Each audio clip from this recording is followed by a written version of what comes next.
हालात बदल गए, जिंदगी बदल गई, वो वाला डायलॉग जो है ना, वो इंडिया गठबंधन वालों के लिए सही लग रहा है। अभी पूरी तरह से हालात नहीं बदले हैं।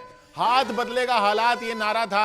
हाथ ने कुछ कुछ हालात बदले हैं, लेकिन क्या हाथ सरकार बदल पाएगा, ये अब भी सवाल बना हुआ है, क्योंकि अभी भी 291 पर एनडीए आगे है। कोशिश हालात बदले हैं, किशोर आप बोल रहे हो। तो अगर उत्तर प्रदेश की हम बात करें तो जब दोनों एक साथ, यानी अखिलेश यादव और राहुल गांधी एक साथ, ज्यादा सीटों पर समाजवादी पार्टी लड़ी है, लेकिन आपको लगता है कांग्रेस का बहुत बड़ा, राहुल गांधी का भी कंट्रीब्यूशन है उसमें? जी जी बिल्कुल। इसमें इस पूरे 231 में अगर ये कोई कहे कि राहुल गांधी का कंट्रीब्यूशन नहीं है तो बिल्कुल गलत होगा। राहुल गांधी अपने आप में एक लीडर बन के निकले तो साफ दिख रहा है, लेकिन अभी भी देखिए बहुमत अभी भी एनडीए के पास ही है। बहुमत अभी भी एनडीए के पास ही है। अभी इंडिया गठबंधन जो भी खबरें आ रही हो कि कोशिश कर रहा है जेडीयू से बात करने की, कोशिश कर रहा है टीडीपी से बात करने की, लेकिन फ्रंट सीट पर, ड्राइविंग सीट पर अभी भी एनडीए ही बैठा हुआ है। ड्राइविंग सीट पर अभी भी बीजेपी ही बैठी हुई है।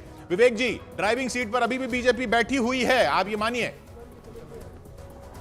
सतीश हमारे साथ, सतीश जी हमारे साथ है। सतीश जी, ये गठबंधन जो बातें करने की कोशिश कर रहा है, लेकिन अभी तो वो 292 पर हैं एनडीए वाले।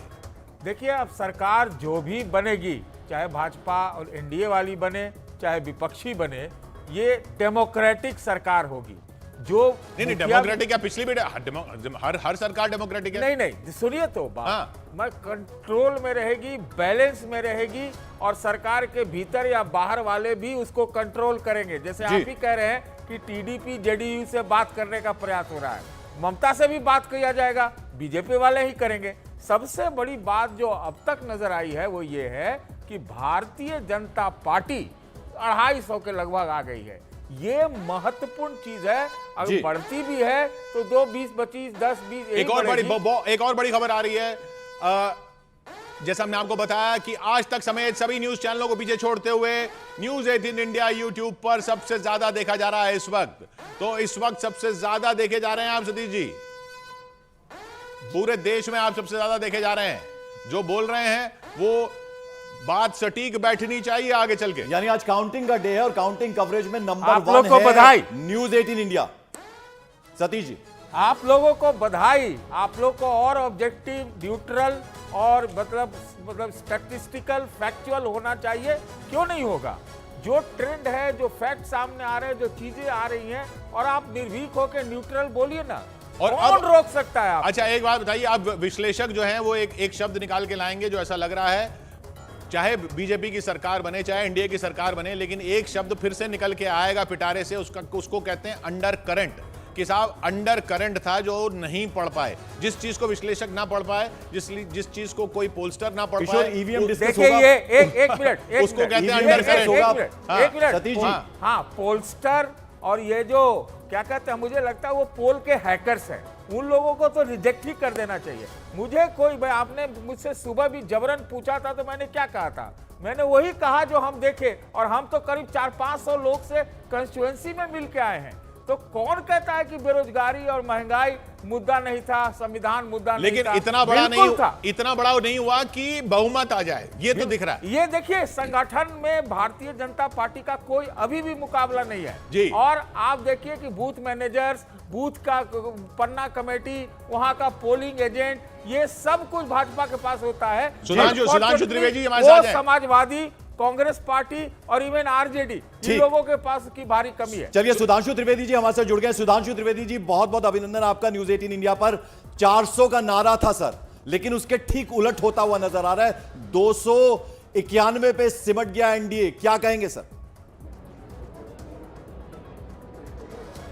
देखिए, जो चुनाव परिणाम के रुझान हैं वो हमारी अपेक्षाओं के बिल्कुल विपरीत हैं। तो मानी हुई बात है, ये हमारे लिए बहुत प्रसन्नता का विषय नहीं है। यद्यपि यह सत्य है कि एनडीए स्पष्ट बहुमत पाता हुआ दिखाई पड़ रहा है, अर्थात सरकार हमारी ही बनती दिख रही है, परंतु इसके उपरांत भी सरकार का इस स्वरूप में बनना हमारे लिए। आ रही है कि टीडीपी और जेडीयू से इंडिया गठबंधन वाले संपर्क कर रहे हैं, तो एनडीए जो स्पष्ट बहुमत की बात कर रहा है, अगर वो पलट गए तो फिर दिक्कत हो जाएगी। देखिए महोदय, समस्या ये है कि यहाँ पर उसका संबंध सिर्फ वहाँ नहीं, उन दोनों राज्यों में सरकारों से भी है, और हम पूर्णतः आश्वस्त हैं और हमें विश्वास है, दोनों ही चंद्रबाबू नायडू जी और नीतीश कुमार जी सबसे लंबे समय तक हमारे ही साथ रहे हैं। टीडीपी के साथ हमारी सरकार 14 से 19 चली है और पूर्व में भी रहे हैं, और नीतीश कुमार जी तो 29 सालों में 26 साल हमारे साथ रहे, 1.5 साल के 2 टर्म छोड़ के। और मैं एक और भी फैक्टर कहना चाहता हूं, जो लोग ये ख्याली पुलाव पका रहे हैं, भारत के इतिहास में कोई गठबंधन बताइए जहां पर मुख्य दल 100 सीटों से कम रहते हुए 2 साल भी सरकार चला ले गया हो। इसलिए सभी लोग राजनीतिक दृष्टि से मैच्योर हैं, तो मेरा विचार है नैतिक और राजनीतिक दोनों ही। सुधांशु जी, नेता जो कहते हैं ना, कई बार उन पे अगर ध्यान दें आप तो क्या बातें होती हैं। तेजस्वी यादव ने शायद कहा था कि देखिएगा चचा नीतीश कुमार क्या करेंगे चुनावों के बाद, उन्होंने एक हिंट देने की कोशिश की थी शायद। और उनका रिकॉर्ड भी है, नीतीश कुमार का तो रिकॉर्ड भी है ऐसा, ये तो आप भी मानेंगे। मैंने उसी बिंदु पर तो आपसे बात कही कि भाई गठबंधन की कोई एक सरकार बताइए जिसमें 100 से कम लोग मुख्य दल के पास हो और वो सरकार 2 साल पूरी कर रही हो। तो विनम्रता से बता दीजिए भारत के इतिहास में या किसी राज्य के इतिहास तो यदि कुल विधानसभा की संख्या का 20% इतिहास नए बनते भी हैं। अगर उनका मोटो हो जाएगा कि मोदी को किसी तरीके से रोकना है तो वो कुछ भी करेंगे। महोदय, जो जितने इतिहास बने हैं कितने भी समय में, आज भी अगर आप देख लीजिए तो मत प्रतिशत हमारा यथावत है। ऐसा नहीं है, इतिहास जो बने हैं वो भारतीय जनता पार्टी नहीं बनाए, गठबंधन की सरकारों ने कार्यकाल पूरा किया तो भाजपा की सरकारों ने। पहले 50 साल एक भी सरकार कार्यकाल नहीं पूरा कर पाई थी, हमारी सरकार ने कार्यकाल पूरा किया था। इसलिए हम कह रहे हैं, ये जो कहने का प्रयास कर रहे हैं, मुझे लगता है ये एक प्रकार का जो भ्रम तो अलग है, ये एक प्रकार का आक्षेप भी लगाने का प्रयास कर रहे हैं चंद्रबाबू नायडू जी और नीतीश कुमार जी के ऊपर, जो मेरे विचार से उचित नहीं। सुधांशु जी, जरा ये बताइए, चूंकि अब 12 बज चुके हैं, अब ऐसा लगता नहीं कि कुछ उलट होगा इससे, अब लगता है यही नतीजों में तब्दील होता जाएगा। तो यदि ऐसा होता है तो क्या आपको लगता है कि थोड़ा ओवर डिपेंडेंस जो है प्रधानमंत्री नरेंद्र मोदी पर, क्योंकि उन्होंने भी ये हिंट दिया था, उन्होंने शायद सेंस किया था, उन्होंने कहा था सिर्फ मुझ पर डिपेंड ना करो, राम मंदिर पर डिपेंड ना करो, अपनी कॉन्स्टिट्यूएंसी में जाओ, अपने लोगों से मिलो, ये कहीं ना कहीं उन्होंने सेंस किया था। तो लगता है आपको अब इंट्रोस्पेक्शन का वक्त है कि जहां 400 पार की बात हुई थी वहां सिमट कर 289 हो गया?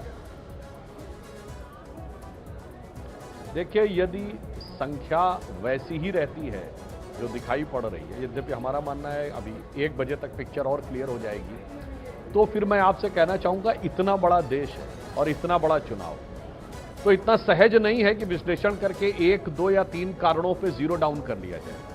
तब उसके बाद उस पर व्यापक विचार होगा, व्यापक विश्लेषण होगा, जिसमें कई दिनों नहीं कई हफ्तों का समय लगता है। हमने हमेशा किया, 2014 और 19 जीतने के बाद भी किया था कि कैसे हम आगे और जीतेंगे, और 2004 और 9 हारने के बाद भी किया था। आज अपेक्षा के अनुरूप नहीं है, सरकार हमारी बन जाएगी, इसके उपरांत भी हम विश्लेषण करेंगे, तब हम आपको सही कारण। आप लेकिन आश्वस्त हैं कि सरकार जो आप की कह रहे हैं बनेगी? वो भी कारण हो सकता है। आप आश्वस्त हैं कि सरकार एनडीए की ही बनेगी? देखिए, मैं एक बात कहना चाहूंगा, एक बात के लिए तो खैर आज हम फिर भी कहेंगे। अब मेरे विचार से हमारे जो विरोधी पक्ष के लोग हैं, जो कल तक अनाप शनाप बातें ईवीएम और चुनाव प्रक्रिया इसके लिए करते थे, मुझे लगता है आज वो समय आ गया है जब उन्हें देश से माफी मांगनी चाहिए कि राजनीतिक नफे नुकसान के तराजू। सुधांशु जी, आपने जिक्र किया है विपक्ष का, तो रागिनी नायक कांग्रेस की प्रवक्ता हमारे से जुड़ गए हैं। रागिनी, आज तो